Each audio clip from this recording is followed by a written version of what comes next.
uncomfortable spirit.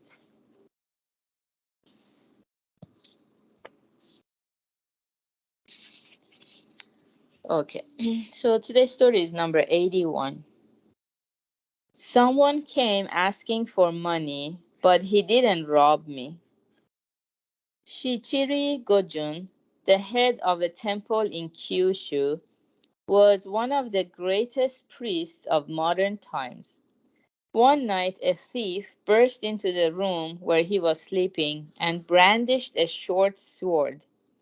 The thief grew uncomfortable as Shichiri looked him full in the face. Your money or your life. Be quick about it. The money is in the decorative box at the back of the alcove, said Shichiri calmly. As the thief scooped up the box and started to dash off, he added, Wait just a moment. What is it? The thief said, glaring. Shichiri spoke calmly. That money is here on trust from Buddha. Go to the main hall and thank him before you go. He said this with a virtue and authority that must have been highly impressive, for the thief headed straight to the main hall and bowed his head in gratitude before taking off.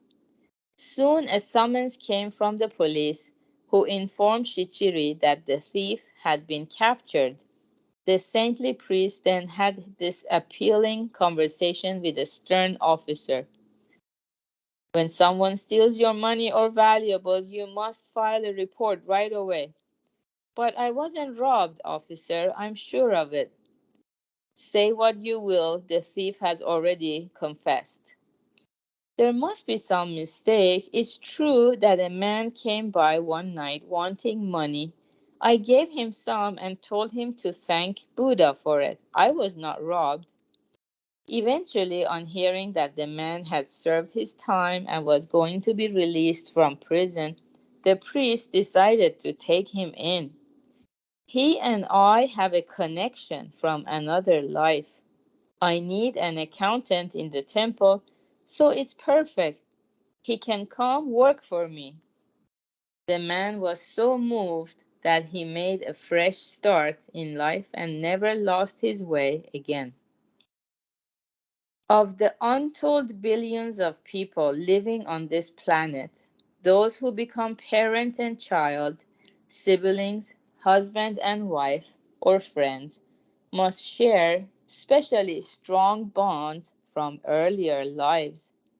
Passengers on a ship gather from near and far to make the journey together, only to scatter again once they arrive on shore. A flock of birds spends the night perched together in a single tree, but at the break of dawn each one flies off alone in search of food. Our association in this life is only for a night, until we reach the far shore.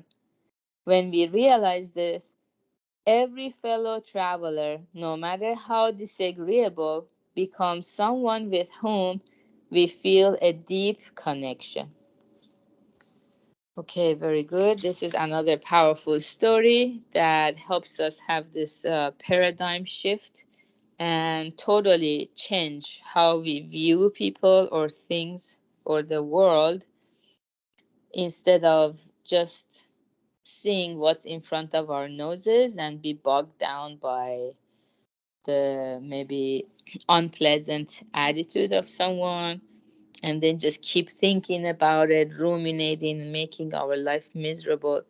If we step back and take the view of the three worlds, past world, present world, and the future world, as we learn in the law of cause and effect, then we begin to see that, most people on this earth, like 8 billion of them, we don't even exchange hellos, we never meet them, we don't pass by them, we don't brush shoulders against them.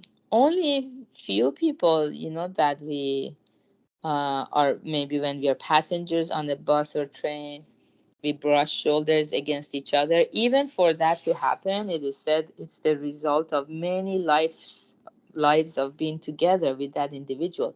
With a stranger that we just brush shoulders, against on a bus or train. Because no effect can happen without a cause. Things don't just pop up or randomly or by chance, according to the Buddha. For every effect, there is a cause.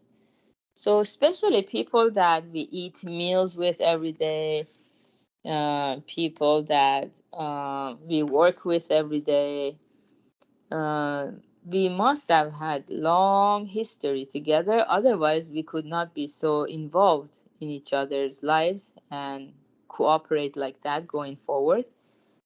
So if we realize that how far past it goes, our history, no matter how disagreeable a person might become or situation might be, we start feeling a deep connection. Yeah, even husband and wives in Japan, it is said they used to be enemies in the past lives. They were always fighting with each other. So that's why in this life too, they keep looking for their soulmate or someone that they think completes them. And once they find each other, they marry. After the honeymoon phase is over, the fight continues. They continue where they left off. So there must be a deep connection. So with this paradigm shift, we can overcome our differences and something that is a little bit unpleasant. We see the big picture, how everything is moving forward so rapidly. Before it reaches the end, we want to find the happiness that holds us fast, never to abandon us.